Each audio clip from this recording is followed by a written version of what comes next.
এটা কি ভাই দেশ নাকি 5ই আগস্ট নতুন করে স্বাধীন হয়েছে, এই নাকি স্বাধীনতার নমুনা? সন্ত্রাসী বিএনপিদের উচ্ছৃঙ্খল কর্মকাণ্ড দেখে জনগণের মনে তৈরি হয়েছে ঘৃণার যমুনা।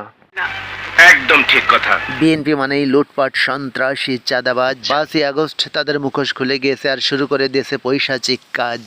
একদম ঠিক কথা, একদম ঠিক।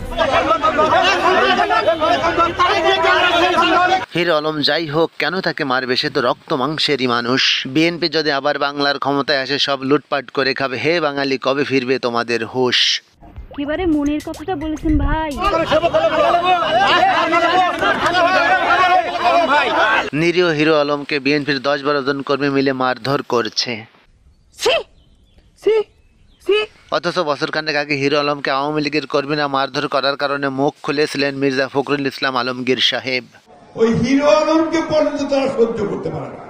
আপনারা তো হিরো আলমকে জম্মের পছন্দ করেন, তাই তো কালকে সবাই মিলে তাকে জামাই আদর করলেন।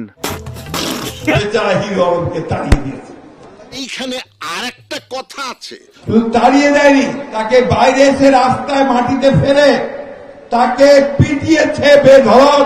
ফখরুল সাহেব একজন ভালো মনের মানুষ, তাই বুঝলাম যে হিরো আলমকে নিয়ে কথা বলেছিলেন সেই সময়। কিন্তু এখন ফখরুল সাহেবের কর্মীরাই তাকে মারধর করেছে, কিন্তু এখন তার মুখটা কেন বন্ধ? শুধু ওনার মুখই বন্ধ নাই, ওনাকে নিয়ে কিছুদিন আগেও কথা বলেছিলেন ব্যারিস্টার রুমিন ফারহানা, তার মুখটিও এখন বন্ধ। হিরো আলম এতগুলো ডিম কিনেছে, সে শাস্তি দিতে চায় আরাফাতকে। এই তো কই দুঃখ দুঃখ লাগতাছে কেন?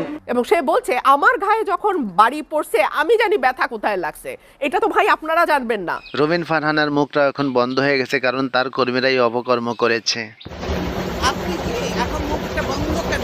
এই যে মহিলা, আপনার মুখটা এখন বন্ধ কেন? কেমনে সে মুখ খুলবে? কারণ উপর দিকে থুতু দিলে তো সেই থুতু নিজের মুখেই পড়ে। এই ব্যাপারটা এবার হিরো আলমের মুখ থেকে আমরা কিছু কথা শুনে নেব। আচ্ছা হিরো আলম ভাই, আপনাকে এভাবে জামাই আদর কারা করলো?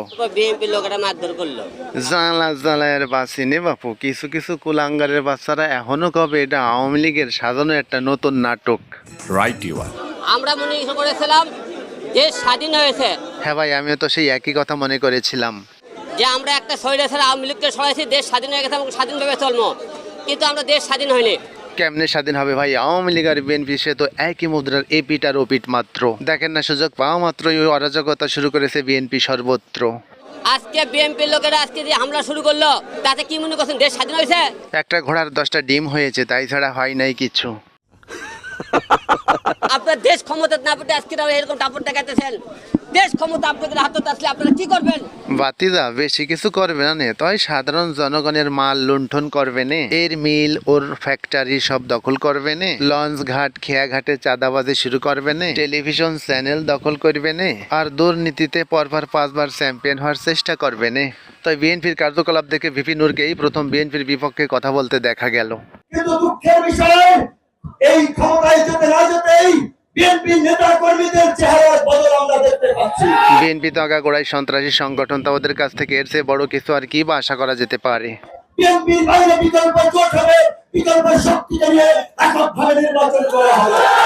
আজকের ভিডিও ছিল এ পর্যন্ত, তাহলে আমি যাই। চলে যাওয়া মানেই ফিরে আসার ইন্তজাম, আর আপনাদের বিনোদন দেয় আমার কাম। সে পর্যন্ত ভালো থাকুন, ফিরে আসবো নতুন কোনো এপিসোড সঙ্গে নিয়ে।